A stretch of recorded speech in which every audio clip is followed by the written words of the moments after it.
गणेशाय गुणप्रवेशाय धीमहि एकदन्ताय वक्रतुण्डाय गौरीतनयाय धीमहि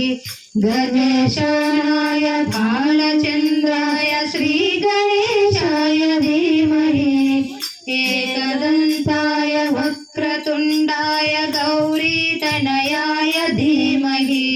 गजेशानाय भालचन्द्राय श्रीगणेशाय धीमहि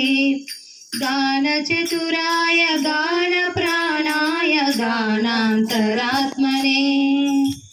गानोच्युताय गानमत्ताय गानोच्चुकमनसे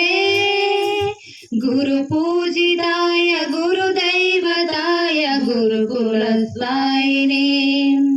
गुरुविक्रमाय गुह्यप्रवराय गुरवे गुणगुरवे गुरुदैत्यकुलक्षेत्रे गुरुधर्मसदाराध्याय गुरुपुत्र पवित्रात्रे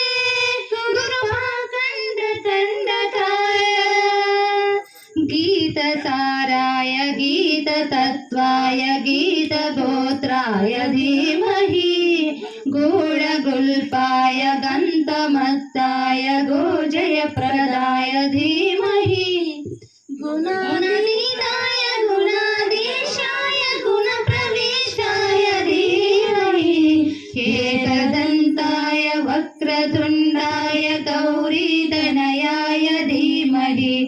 गजेशानाय भालचन्द्राय श्रीगणेशाय धीमहि एकदन्ताय वक्रतुण्डाय गौरीतनयाय धीमहि गजेशानाय भालचन्द्राय श्रीगणेशाय धीमहि।